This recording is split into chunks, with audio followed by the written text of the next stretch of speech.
সাথী কংগ্রেস সভাপতি মঞ্চে উপস্থিত রয়েছেন বাম কংগ্রেস নেতৃত্ব, মা কংগ্রেসরা, সাথীরা, বন্ধুরা যারা আজকে আমাদের এই সভায় এসেছেন, অনেকক্ষণ ধরে অপেক্ষা করছেন, তাদের প্রত্যেকে আমাদের তরফ থেকে সংগ্রামী অভিনন্দন, লাল সালাম।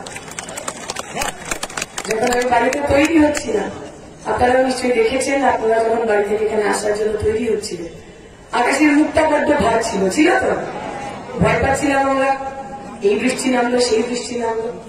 আমার মনে পড়ে যাচ্ছে কালকেই একজনের সঙ্গে কথা হচ্ছিল, তিনি বলছিলেন যদি একটু শেড দিয়ে দেওয়া যায়, যদি একটু মাথার উপর শেড দিয়ে দেওয়া যায় তাহলে সুবিধা হবে, যদি বৃষ্টি হয় বা যদি কখনো রোদ হয় তাহলে মানুষজন চলে যাবে না। আমি ওনাকে বললাম যে আমরা তো আসলে লাল ঝান্ডার রাজনীতি করি। 2011 সালের পর থেকে বাম কংগ্রেস কর্মীরা যারা পশ্চিমবঙ্গের বুকে বিরোধী রাজনীতি করে, তারা হচ্ছে অনেক বড় বড় তুফান, অনেক বড় বড় ঝড় দেখে এসছে। কোনো বৃষ্টি হলে আমার কংগ্রেসরা মাঠ ছাড়বেন না, কোনো বৃষ্টি হলে আমার কংগ্রেসরা এই মাঠ ছেড়ে চলে যাবেন না। কারণ আমাদের রাজনীতিতে ওই রকম হয় না যে মঞ্চে যারা বসবেন তাদের মাথার উপর ছাতা, আর আমার সামনে যারা বসবেন তারা ছাতা ছাড়া বসে থাকে। মনে আছে আপনাদের একটা ভিডিও, নিশ্চয়ই আমি নাম নিচ্ছি, একজন মাইকে দাঁড়িয়ে বলছিলেন যে আমি ছাতা সরিয়ে নেবো যদি আপনারাও সরিয়ে নেন। নিচ থেকে খুব আওয়াজ এসেছিল, হ্যাঁ হ্যাঁ, উপরে নেতা ছাতা সরিয়ে নিয়েছিলেন, কর্মীরা কেউ ছাতা সরান। আমাদের রাজনীতিতে নেতার ছাতারও দরকার হয় না, কর্মীরও ছাতার দরকার হয় না।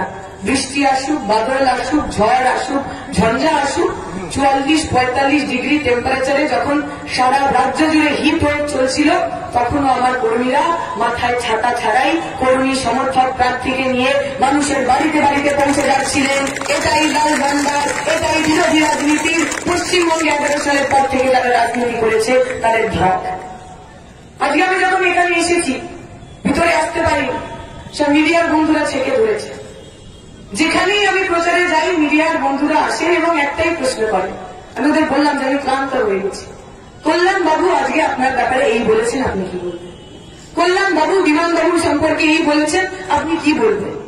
আমি বললাম যে ভাই আমি তো নির্বাচনে দাঁড়িয়েছি, আমি তো ওনার সঙ্গে 1-to-1 খেলছি না যে উনি একটা কথা বলবেন আমি আর একটা কথা বলবো। আমি তো ক্লাস 5-এ বলি না, আমি তো লোকসভা নির্বাচনে দাঁড়িয়েছি।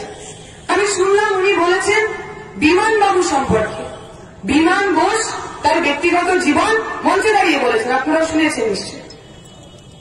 বিমান বাবুর ব্যক্তিগত জীবন নিয়ে কল্যাণ ব্যানার্জি কমেন্ট করছেন। আমি ভেবে দেখুন, আমাদের এই বাংলা ভাষায় একটা কথা আছে না, এর কথা শুনলে ঘোড়ায়ও হাসবো, এইরকম একটা ব্যাপার হয়েছে। বিমান বসুর ব্যক্তিগত জীবন নিয়ে এই এলাকার এমপি কল্যাণ ব্যানার্জি মন্তব্য করছে। আমি বলছিলাম ওনার ব্যক্তিগত জীবন নিয়ে কিছু বলবো না, আমাদের রাজনীতি, আমাদের রাজনৈতিক শিক্ষা, আমাদের শিষ্টাচার, আমাদের পারিবারিক রুচি সেগুলো আমাকে অ্যালাউ করে না। কিন্তু এই প্রশ্ন আমাদের করতে হবে। প্রথম দিন থেকে আমরা কল্যাণ বাবুকে জিজ্ঞেস করছি, দাদা আপনি 15 বছর ধরে কি কাজ করেছেন একটু বলুন। 15 বছর, প্রতি বছর আপনি 6 কোটি টাকা পেয়েছেন, কোথায় গেছেন সেই টাকা, কি করেছেন সেই টাকা দিয়ে? উনি এতগুলো দিন ধরে আমাদের প্রশ্নের একটার উত্তর দিচ্ছেন না। কখন আমার পিএইচডি নিয়ে পড়ে যাচ্ছে, কখন আমার বাবা ঠাকুরদা মা তাদেরকে নিয়ে পড়ে যাচ্ছে, এখন যখন কোনো কিছু হচ্ছে না বিমান বসুকে নিয়ে পড়েছে। আমরা খালি ওনাকে বলছি যে সাধারণ মানুষকে আপনারা যতটা সাধারণ ভাবেন আসলে তারা তত সাধারণ নন। এই সাধারণ মানুষের ভোটেই তো আপনি এমপি হয়েছেন। এই যে 15 বছর ধরে আপনি অপকর্ম করেছেন, কাজবাজ কিছু করেননি, মানুষ সব নোট করে লিখেছে।